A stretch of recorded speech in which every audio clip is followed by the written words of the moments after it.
What up, YouTube? Knives and Gear Insights today with another short review of a knife that I have also gotten from Fred the Lock. This is the third one out of the bunch that I'm going to keep.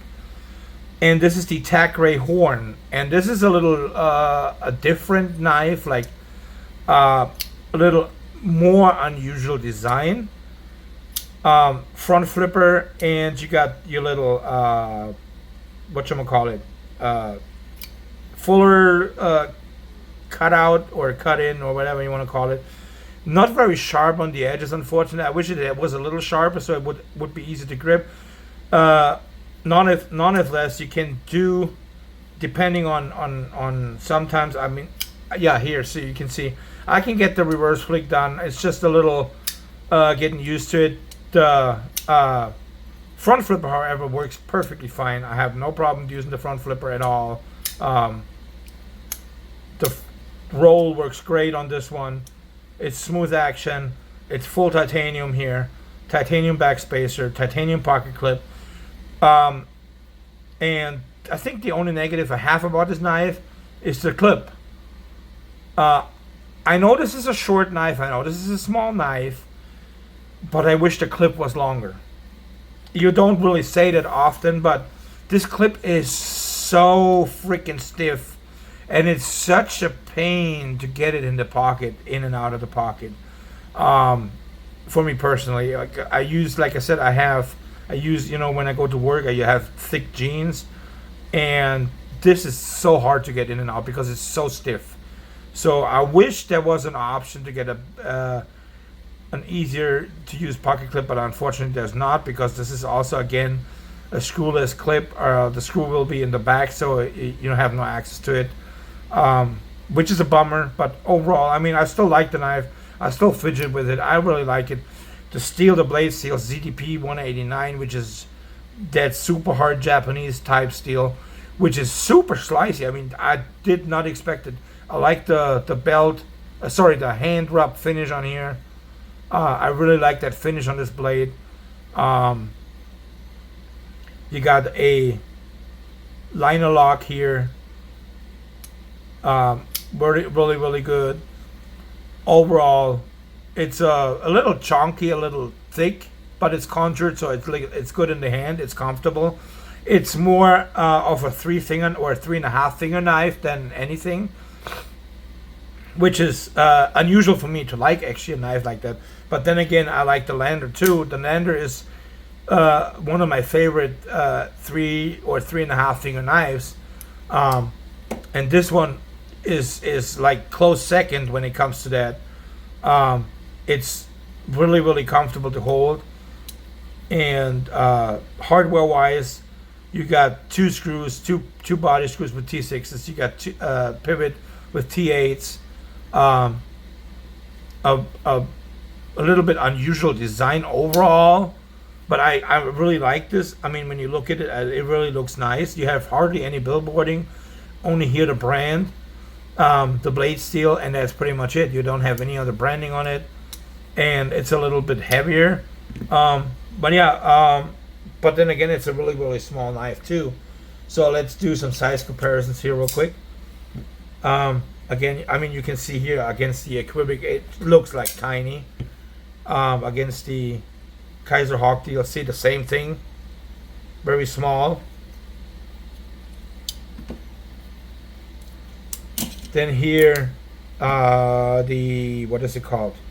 Tenement Fenrir, CVB Hyperpulse, as you can see here. Again, very small object, very small knife. And here we got the Migron Royale.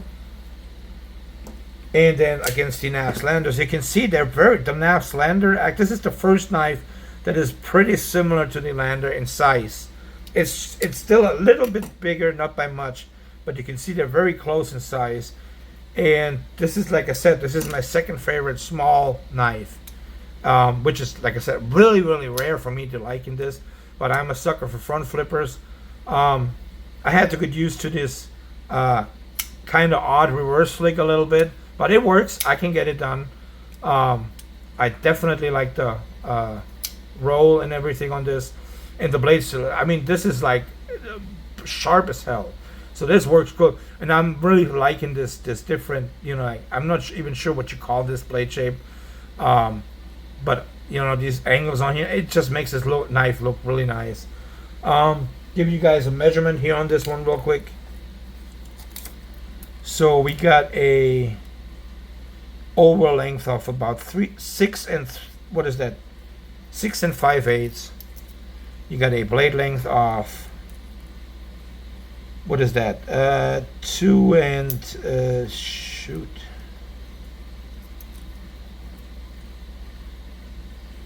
2.99 or 2.98, maybe 2.95 inches.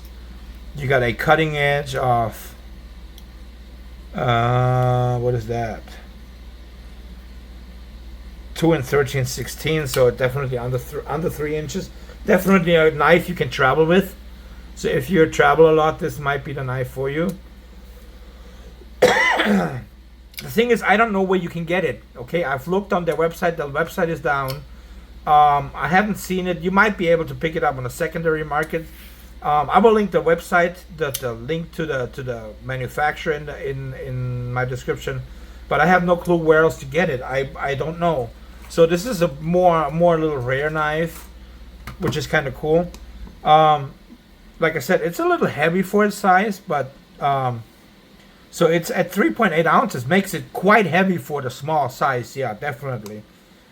So you will feel this. I'm not lying. You will feel this. This here, for instance, is lighter, and it's much bigger.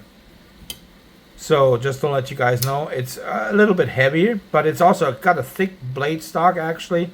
So this is a knife you don't have to worry about even to use it a little bit harder, because it just makes you feel really, really strong. Like this gives a wipe off that you don't break it in. I mean, I wouldn't say go batoning with it because it's a little tiny knife, but it's definitely giving you a wipe of a sturdy knife for the size, especially for the size. So I would trust this more than my Lander, even though I really like the Lander and I trust it a lot. When it comes to just sturdiness overall, I definitely would rely on this more than the Lander. But yeah, definitely a knife I would recommend if you can get your hands on it. If you like small knives, it's a knife that's recommendable. There you go. Sorry. And if you want to pick it up, if you can find it secondary market, go for it. They're not that expensive. I think, me and Fred talked about it, and he valued it. I think it was like new, like around 170, 180 or so. I'm not sure exactly. Definitely under $200. And he valued it used right around 150, 140, something like that. So if you can get it around that price, I think it's worth your pickup. But yeah, that's pretty much it. Like I said, I will put the link for the manufacturer in the description. But that's all I can do. Unfortunately, I don't know where to get it. And if you like my content, please comment, like, subscribe to my channel, and I'll see you guys on the next one. Thank you.